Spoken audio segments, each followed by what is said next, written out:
National Education Vietnam. I will present the famous speech by Winston Churchill entitled Blood, Toil, Tears, and Sweat.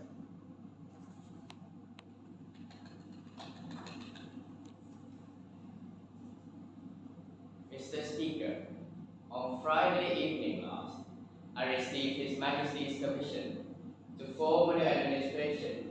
It was the evident wish and will of Parliament and the nation that this should be conceived on the broadest possible basis, and that is to include all parties, both those who supported the late government and also the parties of the opposition.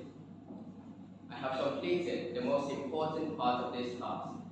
A war cabinet has been formed of 5 members, representing, with the Liberal opposition, the unity of the nation.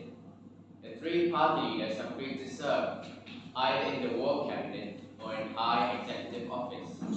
The 3 fighting services have been filled. It was necessary that this should be done in one single day, on account of the extreme urgency and rigor of events. A number of key positions were filled yesterday, and I am submitting a further list to His Majesty tonight. I hope to complete the appointment of the principal ministers during tomorrow. The appointment of the other ministers usually takes a little longer, but I trust that when Parliament meets again, this part of my task will be completed, and that the administration will be complete in all respects.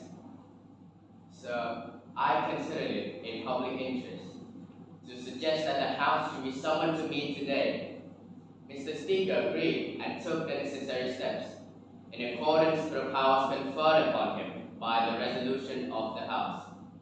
At the end of the proceedings today, the adjournment of the House will be proposed until Tuesday, the 31st of May, with, of course, provision for earlier meeting if need be.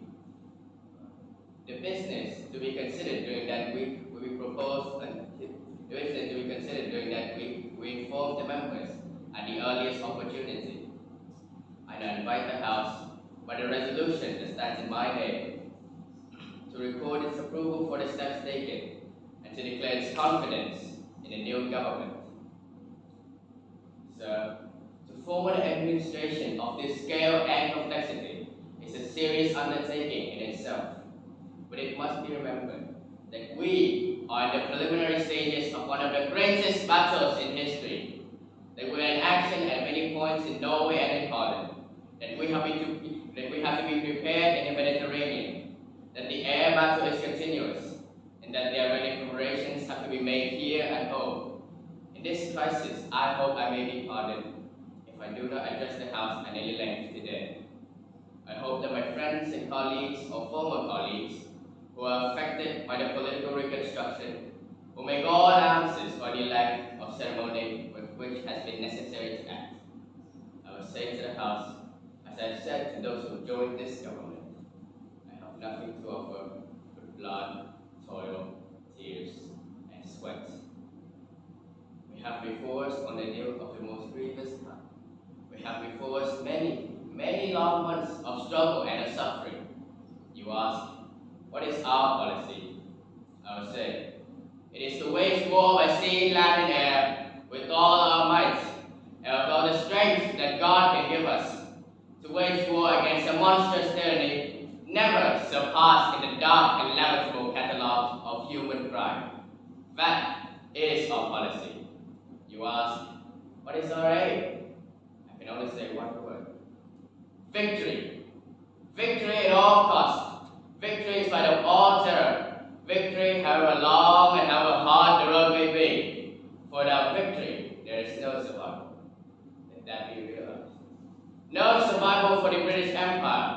No survival for all that the British Empire has stood for. No survival for the urge and impulse of the ages that mankind will move forward towards its goal. But I take up my task with buoyancy and hope. I feel sure that our cause will not be suffered to fail among men. At this time, I feel entitled to claim the aid of all. And I say, come then, let's go forward together with our united strength.